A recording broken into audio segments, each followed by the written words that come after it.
क्या सबसे ज़्यादा बोनस देने वाला ब्रोकर जो है सबसे ज़्यादा फ़ायदेमंद होता है? क्या ये बोनस इमीडिएटली हम विड्रॉ कर सकते हैं? क्या बोनस देने वाला जो ब्रोकर है वो लॉन्ग रन में आपको हेल्प करने वाला है कि नहीं करने वाला?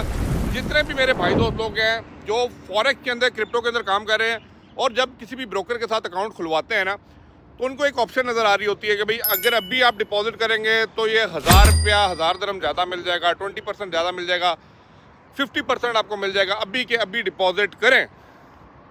ये मैं नहीं कह रहा ये मेरे जितने भी भाई दोस्त लोग हैं ना जो ऑलरेडी इस फील्ड के अंदर है, मुझे ज़रा हम ही एक दफ़ा भरिएगा कि आपने भी ये देखा है कि नहीं देखा और किस ब्रोकर के ऊपर देखा है वो भी बताइए, क्योंकि मैंने 2-3 चीज़ें ना यहाँ पे क्लियर करनी है। ये लाजमी है, जब भी नया कोई भी बंदा इस फील्ड के अंदर आता है ना, वो इस लालच ट्रैप के अंदर ना फंस जाता है। मैं बात करूंगा बड़े ब्रोकर्स की भी, मैं बात करूंगा छोटे ब्रोकर्स की भी। मैं नाम अभी नहीं लूंगा कुछ, लेकिन जो चीज़ समझाने वाला हूँ बड़ी इंपॉर्टेंट है आप लोगों के लिए। स्पेशली मैं बैठा हूँ यूएई गल्फ मार्केट के अंदर, ठीक है, मैं सारी चीज़ें देख रहा होता हूँ, मैं ट्रेड खुद भी कर रहा होता हूँ। और जब मैं ये सारे ब्रोकर्स के ऑफर्स को देखता हूँ ना, क्योंकि देखें ये जब ऑफर्स देते हैं ना, तो ये सोशल मीडिया के थ्रू आपके सामने आ रही होती है, पॉपअप हो रही होती है, आपके सामने चल रही होती है, तो आपको नजर आता है कि भाई कौन सा ब्रोकर क्या ऑफर कर रहा है, तो आपको लेना चाहिए या नहीं लेना चाहिए। सबसे पहले मेरी एक बात याद रखिएगा, अगर आप नए ट्रेडर हैं, बिल्कुल फ्रेश ट्रेडर हैं, तो मेरी एक बात याद रखिएगा, कोशिश करें रियल टाइम ट्रेडिंग करने से सबसे पहले आप डेमो के ऊपर ट्रेडिंग स्टार्ट करें, अपना हाथ सीधा करें, चीज़ें समझें।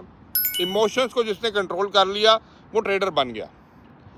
अब आप कहेंगे नहीं पैसे की बात होती है, पैसे की बात बाद में होती है। जिसने अपने इमोशंस को कंट्रोल कर लिया, ये market is full of money है, ट्रेडर बंदा जानता है।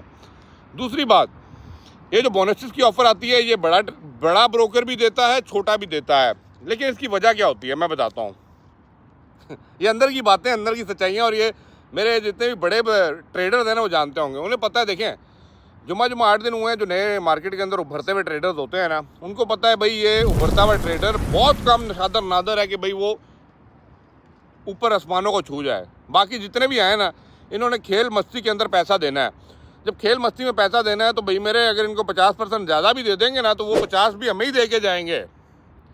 लेकिन अगर आप ये सोच रहे हैं कि अगर 50%, 30%, 25% आपको वो ज़्यादा दे रहा है, फॉर एग्जाम्पल आपने 1000 रुपया जमा किया है और वो आपको कहता है कि आप 1000 डालें, आप 1500 से ट्रेडिंग करें। अब आप ये अगर ये सोच रहे हैं कि वो 1000 डाल के इमीडिएटली आपके अकाउंट में 1500 शो हुआ है तो आप इमीडिएटली 1500 निकाल लेंगे, भाई ये आपकी सबसे बड़ी भूल है। वो कैसे है वो भी बता देता हूँ। जो 500 आपको ज़्यादा दिया जाता है ना, उसके पीछे एक कंडीशन और एक क्राइटेरिया लगाया होता है। अब वो कंडीशन और criteria is based on the volume of the each trade. अगर आप कोई भी ट्रेड ओपन करते हैं, उसका कितना वॉल्यूम है, कितने लॉट की ट्रेड है, उसके थ्रू वो 500 के बैकअप पे जो क्राइटेरिया है, जब तक वो मीट नहीं कर जाएगा, जितनी ट्रेड आप एग्जीक्यूट नहीं कर जाएंगे प्रॉफिट और लॉस के अंदर, तब तक आपको वो 500 जो ऊपर डाला हुआ है वो रिलीज़ नहीं होगा। यस, प्रिंसिपल अमाउंट आप निकाल सकते हैं, लेकिन अब यहाँ पे ट्रैप क्या है वो ज़रा समझने वाली बात है। वो 500 का टारगेट अचीव करने के लिए आपको फॉर एग्जाम्पल 20 ट्रेड लेनी है, 20 ट्रेड्स। अब जो नया बंदा है 20 में से कितनी ठीक कर लेगा? आधी कर लेगा, पौनी कर लेगा, 8 कर लेगा, 7 कर लेगा। लेकिन वो ऐसा एक लालच और ऐसा एक नशा बन जाता है ना कि भाई मेरे एंड ऑफ द डे आपका जो प्रिंसिपल अमाउंट है ना वही नीचे जाना शुरू हो जाता है। मेरी बात समझ रहे हैं? वो जाता जाता इतना बन जाता है कि आप वो बोनस को तो छोड़ देते हैं, आप किसी भाई रिश्तेदार थे उसका कार्ड लेके उसके कार्ड को उसके अंदर मार के ना और अंदर ऐड ऑन कर लेते हैं।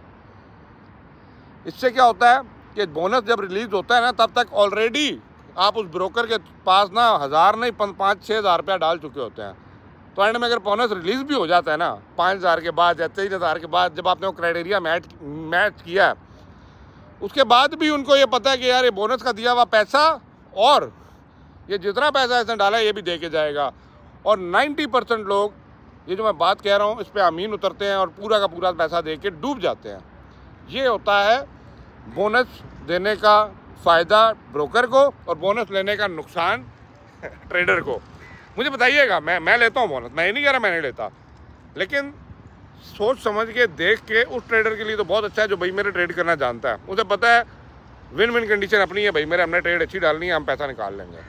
लेकिन सिर्फ इस बोनस के ज़्यादा लेने के चक्कर में अननोन ब्रोकर्स को सिलेक्ट मत कीजिए। अगेन रिपीट करूँगा, ब्रोकर आपने जो भी सिलेक्ट करना है उसके अंदर उसका आपने रेगुलेटरी अथॉरिटीज़, उनके करंट जो ऑफिसेज हैं आपकी अपनी कंट्री के अंदर होने चाहिए और उनका डिपॉजिट विड्रॉल आपके हिसाब से है, देन गो अहेड, अदरवाइज नहीं। तो ये होती है जी बोनस और वो कहते हैं ना एडिशनल अमाउंट का ट्रैप और स्कैम। इसके अंदर एक और चीज़ भी ऐड करनी है, जो आपको कॉल्स वगैरह आती हैं वो मैं एक अलग वीडियो में करूँगा। ये वीडियो ज़रा लंबी हो गई है। आई होप अगर वीडियो में जो इन्फॉर्मेशन आपको पसंद आई है तो kindly like and share the video. Thank you for watching. Allah हाफिज़।